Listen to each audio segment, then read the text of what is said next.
नमस्ते, आप सभी का स्वागत है मेरे यूट्यूब चैनल में। मैं हूँ हिंदी की छात्रा, यानी कि मैं अभी बीएड कर रही हूँ और इस यूट्यूब चैनल के माध्यम से आप सभी को सिखाना और स्वयं थोड़ा सीखना चाहती हूँ। उम्मीद है आप सभी को पसंद आएगा। तो चलिए शुरू करते हैं। तो आज का हमारा टॉपिक है उपसर्ग और प्रत्यय। हमने हमने पिछले कक्षाओं में हिंदी व्याकरण के और बहुत सारा टॉपिक पढ़ा है। आज हम उपसर्ग और प्रत्यय पढ़ेंगे, ठीक है। तो चलिए शुरू करते हैं। तो उपसर्ग का अर्थ से हम पहले शुरुआत करते हैं और उपसर्ग का अर्थ को समझने का प्रयास करते हैं, ठीक है। तो उपसर्ग दो शब्दों से बना है, जैसे कि यहाँ पे मैंने लिख रखा है उप जोड़ सर्ग, यानी कि उप का अर्थ होता है समीप, निकट या पास में, ठीक है। और सर्ग का अर्थ होता है सृष्टि करना, यानी जो किसी शब्द के आगे या शुरू में जुड़ता है और उससे नए शब्द का निर्माण होता है या सृष्टि होता है, उसे हम उपसर्ग कहते हैं, ठीक है। उपसर्ग कितने शब्दों से बना है? दो शब्दों से बना है, उप जोड़ सर्ग, जिसमें उप का अर्थ होता है समीप या निकट, यानी कि पास में, आगे, और सर्ग का अर्थ होता है सृष्टि करना, अर्थात जो किसी शब्द के आगे या शुरू में जुड़ता है और जिससे नई शब्द का निर्माण होता है, उसे हम उपसर्ग कहते हैं। उपसर्ग का अर्थ इस प्रकार है, ठीक है। अब हम इसकी परिभाषा समझेंगे। तो जो शब्दांश किसी शब्द के पहले जुड़कर उसके अर्थ में परिवर्तन या विशेषता लाता है। मैं इसे पुनः दोहराती हूँ। जो शब्दांश किसी शब्द के पहले जुड़कर उसके अर्थ में परिवर्तन यानी बदलाव, विशेषता, कुछ नया बदलाव लाता है, विशेषता लाता है, उसे हम उपसर्ग कहते हैं, ठीक है।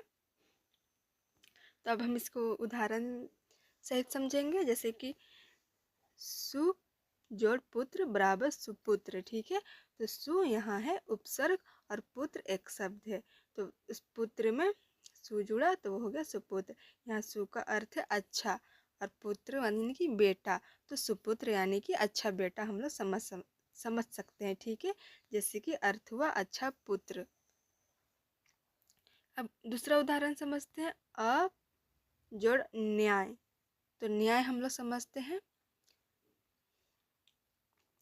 अ जोड़ न्याय बराबर अन्याय।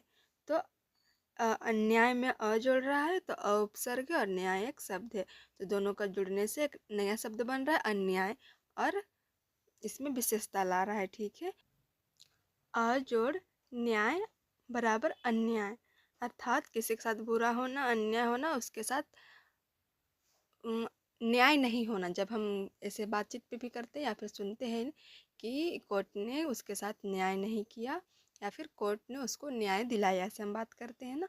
तो न्याय का अर्थ होता है सही काम, और अगर न्याय में हम अ जोड़ दे, अ प्रत्यय जोड़ दे, तो वह हो जाएगा अन्याय। तो किसी के साथ बुरा होना, किसी को उसके साथ जो भी दुर्घटना हुआ है, बुरा व्यवहार होता है, उसका जब उसको न्याय नहीं मिलता है तो हम कहते हैं कि उसके साथ अन्याय हुआ है, ठीक है।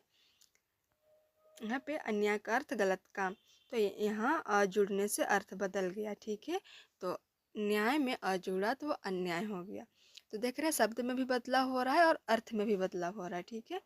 तो हम एक बार दोबारा इसको देखते हैं कि उपसर्ग क्या होता है।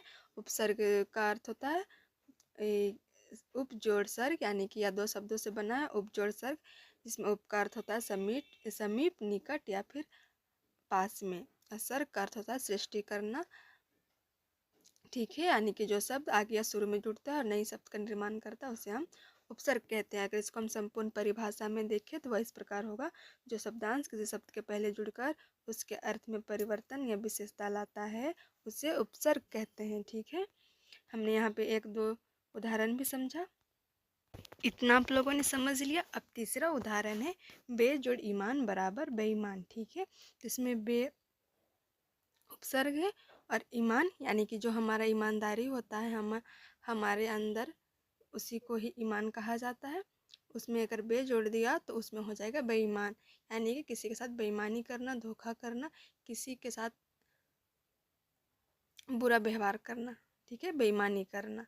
यानी कि कोई हमारे साथ अच्छा व्यवहार करता है, उसके बदले हम उसके साथ बुरा व्यवहार करते हैं, उसे धोखा देते हैं, तो वो बेईमान हो गया, ठीक है। अब बताइए कि इस शब्द में उपसर्ग कौन सा है। यहाँ पे प्रबल दिया हुआ है एक शब्द, उसमें आप लोग शब्द का अर्थ उसका संधि विच्छेद करके कैसे अर्थ होगा, उसमें कौन सा उपसर्ग होगा, आप लोग कमेंट्स में ज़रूर बताइएगा, ठीक है। अब मैं आपको याद रखने की कुछ ट्रिक बता देती हूँ, थोड़ी सी ट्रिक, जिससे कि जो पहले जुड़ते हैं वही उपसर्ग, पहले कोई भी शब्द का पहले उपसर्ग और जो अंत में जुड़े उसे हम प्रत्यय कहते हैं। उपसर्ग का अर्थ, परिभाषा और उसके कुछ उदाहरण देखें और समझे। अब हम आगे उपसर्ग के भेद समझेंगे। तो चलिए देखते हैं उपसर्ग के भेद। तो उपसर्ग मुख्यतः 3 प्रकार के माने जाते हैं, जिसमें पहला होता है संस्कृत के उपसर्ग, दूसरा हिंदी के उपसर्ग और तीसरा उर्दू, फारसी या फिर अरबी के उपसर्ग। तो पहला से हम शुरू करते हैं संस्कृत के उपसर्ग, जिसमें आते हैं प्र, पर, अप, सम, अनु, अव, नि, ऐसे अनेकों आते हैं, ठीक है। अगर हम इसे उदाहरण के साथ समझे तो जैसे कि प्र जोड़ गति बराबर प्रगति, जिसमें प्र का अर्थ होता है अधिक, आगे या फिर ऊपर, और गति तो हमें पता ही है, आगे बढ़ना, चलना, गति करना, ठीक है, एक जगह से दूसरे जगह जाना, हम उसे गति कहते हैं। तो इसका अर्थ हो जाएगा प्र जोड़ गति बराबर प्रगति का होगा आगे या फिर ऊपर बढ़ना, चलना, ठीक है। यहाँ तक समझ गए आप लोग। अब इसका दूसरा उदाहरण है अनु जोड़ करण बराबर अनुकरण, जिसमें अनु का अर्थ होता है क्रम या फिर समानता, और करण का अर्थ होता है वह साधन या माध्यम जिससे कोई कार्य किया जाए या फिर जिसके द्वारा कोई कार्य किया जाए। तो अनुकरण का अर्थ होगा किसी कार्य या व्यवहार या किसी के गुण, शैली या किसी भी व्यक्ति के गुण या शैली को नकल करना या फिर अनुसरण करना, ठीक है। अब आगे है सु जोड़ पुत्र बराबर सुपुत्र, इसका हमने पहले भी समझा था। तो सु का होता है अच्छा और पुत्र का तो हमें पता है पुत्र यानी बेटा, तो अच्छा पुत्र।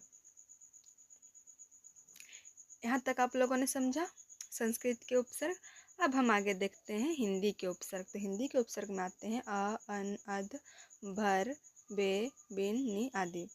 अब इसका उदाहरण देखते हैं। तो इसके उदाहरण में आएगा बे जोड़ ईमान बराबर बेईमान, ठीक है। तो बे का अर्थ होता है बिना, ठीक है, बिना होता है बे का अर्थ। और ईमान का तो हमें सब पता है, जो हमारे अंदर हमारे मन में जो ईमानदारी होता है, जो ईमान होता है उसे ही हम ईमान कहते हैं। तो बे का होता है बिना और ईमान, तो बिना ईमान का तो हो गया बेईमान। समझ में आ रहा है आप लोगों को। जो इंसान के अंदर ईमान ना हो वो होता है बेईमान। तो बे मतलब बिना और ईमान मतलब ईमानदारी, तो बिना ईमानदारी वाला इंसान होता है वो होता है बेईमान, ठीक है। अब आगे है बिन जोड़ पानी बराबर बिन पानी। तो बिन का भी पता है, इसका भी होता है निषेध, या फिर बिन का भी हम ले सकते हैं कि जो मनाही हो या फिर ना हो ऐसा वाला, ठीक है। तो बिन पानी का होगा बिना पानी का, ठीक है, जिसमें पानी ना हो। इसके और वैसे शब्द बन सकते हैं जैसे बिन खाया, बिन ब्याहया, बिन जाना, बिन देखा, ऐसे शब्द बन सकते हैं, ठीक है। अब आगे हम देखते हैं तीसरा, वह है विदेशी उपसर्ग, जिसमें मुख्यतः फारसी, अरबी और अंग्रेजी से आए हुए शब्द आते हैं। जैसे कि उदाहरण के तौर पे देखिए ला जोड़ जवाब बराबर लाजवाब। तो ला का अर्थ इसमें होता है बिना,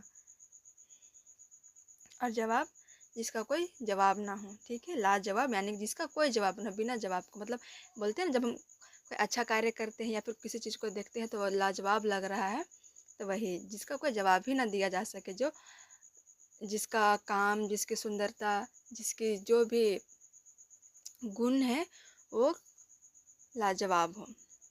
आगे है गैर जोड़ कानूनी बराबर गैर कानूनी। तो गैर का भी अर्थ होता है निषेध, जो मना हो, ठीक है।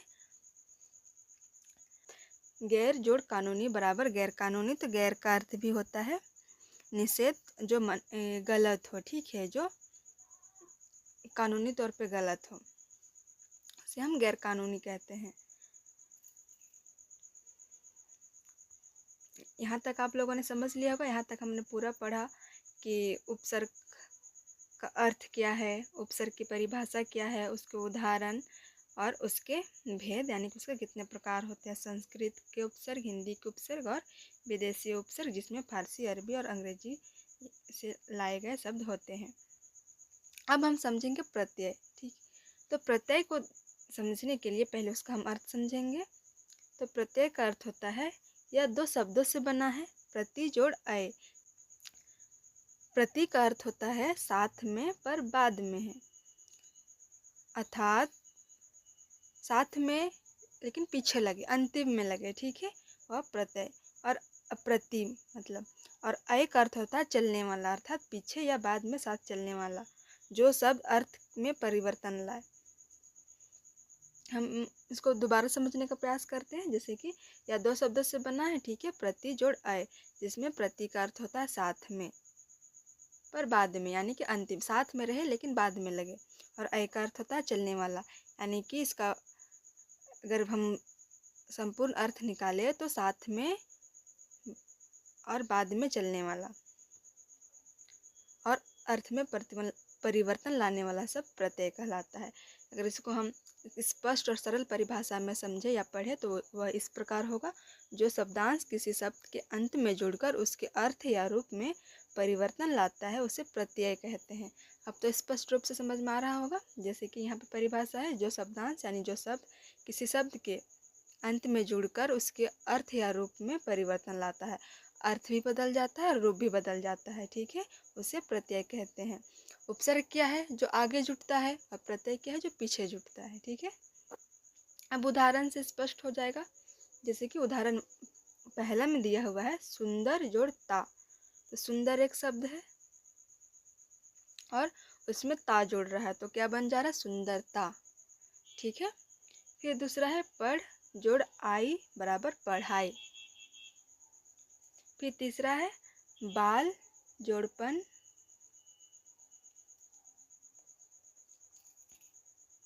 बराबर बालपन। ठीक है, यहाँ पे बचपन लिखा हुआ है लेकिन ये बालपन होगा। बालपन का भी अर्थ बचपन होता है, बचपन का अर्थ भी बालपन होता है। तो अगर हम ये शब्द को जोड़ने के हिसाब से देखें तो यहाँ पे बालपन होगा। अब चौथा है मित्र जोड़ता बराबर मित्रता। ठीक है, इन शब्दों के अंत में जो जुड़ा है वही प्रत्यय है। याद रखने का ट्रिक वही है, जो अंत में जुड़े वही प्रत्यय। अब दोनों में अंतर समझते हैं। उपसर्ग जो पहले जुड़े, जैसे कि उदाहरण अ प्लस न्याय बराबर अन्याय। ठीक है, अ उपसर्ग है।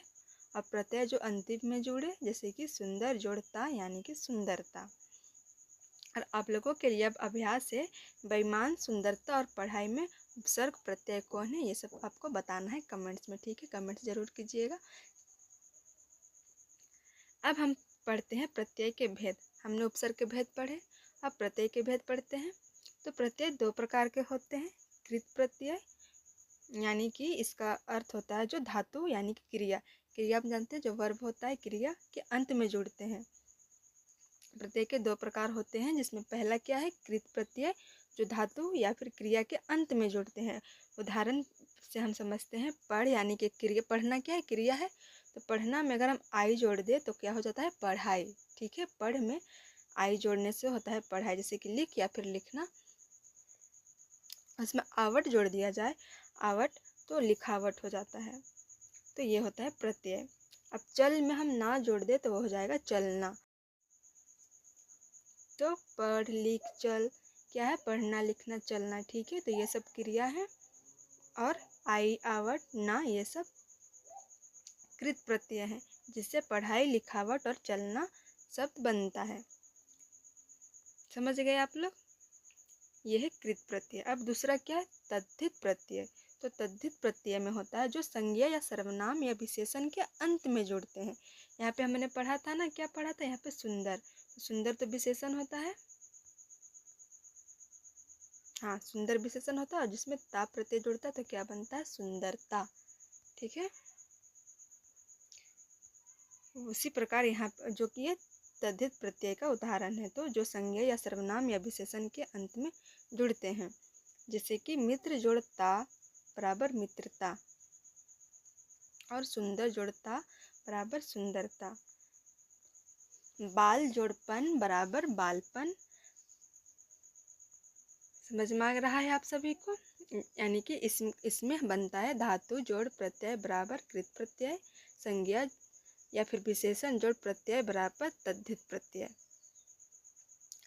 हमने पढ़ा उपसर्ग के 3 भेद 3 प्रकार और प्रत्यय के 2, और दोनों ही बहुत ही सरल और स्पष्ट है। तो आज के लिए ही इतना ही। आज हमने प्रत्यय और उपसर्ग के अर्थ, परिभाषा, उदाहरण एवं उसके भेद एवं प्रकार पढ़े। उम्मीद करती हूँ आप लोगों को पसंद आया हो और समझ भी आया हो।